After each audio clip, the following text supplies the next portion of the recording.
ভাইরে দেশে হইতাছেটা কি? একদিকে অটোরিকশা চালক শ্রমিকরা মাঠে নামে আন্দোলন করতেছে, রাস্তা আটকে দিতেছে, অপরদিকে ছাত্ররা নিজেরাই এখন টি-20 ম্যাচ খেলা শুরু করে দিয়েছে। ঘটনার সূত্রপাত হয় ডেঙ্গু আক্রান্ত হয়ে ডক্টর মাহবুবুর রহমান মোল্লা কলেজের এক শিক্ষার্থীর মৃত্যুর মাধ্যমে।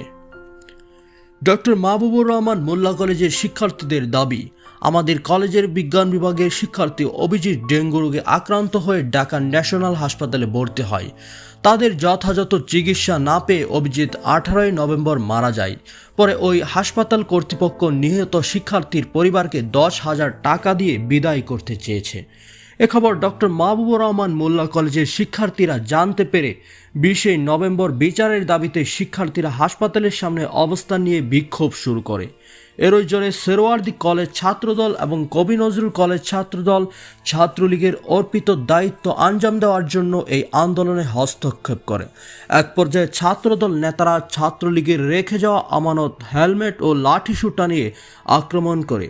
এতে করে ডক্টর মাহবুবুর রহমান মোল্লা কলেজের শিক্ষার্থীরা বিক্ষুব্ধ হয়ে ঢাকার আশেপাশের আরও 15 থেকে 16টি কলেজের শিক্ষার্থীদের নিয়ে সোহরাওয়ার্দী কলেজ এবং কবি নজরুল কলেজ আক্রমণ চালায় এবং সেখানে তারা এক বিধ্বংসী টি-20 ম্যাচ খেলে চারদিকে সব লণ্ডভণ্ড করে দেয়।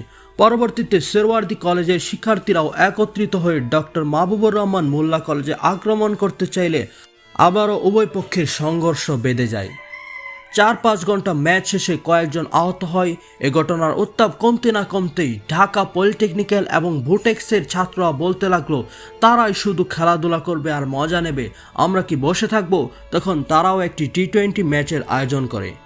প্রথমে দুই কলেজের দুই হলের শিক্ষার্থীদের মাঝে খেলা শুরু হলেও পরবর্তীতে পুরো কলেজ তাতে যোগদান করে।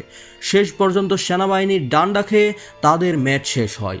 এদিকে প্রথম আলোর সামনে চলছে আরেক ম্যাচ। প্রথম আলো এবং ডেইলি স্টার ভারতীয় দালালি করে, এটা পুরো দেশবাসী জানে। তবুও সরকার তাদেরকে প্রোটেকশন দেওয়ায় বিক্ষুব্ধ জনতা আন্দোলনের নামে গতকাল তারা এক অভিনব কর্মসূচি পালন করে। তারা একটি গরু জবাই করে প্রথম আলো এবং ডেইলি স্টারের জিয়াফত করার জন্য। কিন্তু দুঃখের বিষয় হলো, বিকাল থেকে পুলিশ ভাবতেছিল হয়তো গরুর গোশত আন্দোলনকারীরা একাই খেয়ে ফেলবে, তাদেরকে দিবে না। এই জন্য পুলিশ আন্দোলনকারীদের উপর অ্যাটাক করে বসে। এরপর দুই দলের মাঝে টি-20 ম্যাচ শুরু হয়ে যায়। এত কিছু দেখার পর যখন উত্তেজনার মাঝেই রাতে ঘুমিয়ে পড়ি, তখন সকালে উঠে দেখি একই আরেক উত্তেজনা।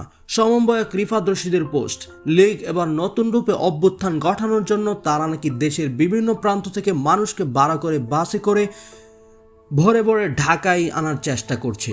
রিফাত রশিদের দাবি, তারা নাকি 7 মিনিটে টিএসসি ক্লিয়ার করে ফেলেছে এবং এরকম আরও কয়েকটি বাস ঢাকার বিভিন্ন প্রান্তে আইন শৃঙ্খলাকারী বাহিনী আটক করে ফিরিয়ে দিয়েছে। আচ্ছা, এখন আমরা টিএসসি এরিয়াতে আছি, শাহবাগ সহ ঢাকা শহরের বিভিন্ন এরিয়াতে এরকম গাড়িতে করে করে বিভিন্ন মানুষ আসছে এবং তাদেরকে নাকি বলা হয়েছে লোনের একটা প্রোগ্রাম আছে শাহবাগে, কিন্তু তাদের আসলে মেইন উদ্দেশ্য ঢাকা শহরটাকে অস্থিতিশীল করে তোলা। আসলে বাংলাদেশের মানুষ এখন ঠিকমতো বসে থাকতে পারতেছে না। এত বড় একটা অভ্যুত্থানের পর তাদের সকলের মনে হয় হাত চুলকাইতেছে। তাই সকলেই এখন টি-20 ম্যাচ খেলতে চাইছে। এজন্য যার যা দাবি আছে সব নিয়েই সবাই নাইমা পড়ছে টি-20 ম্যাচ খেলার জন্য।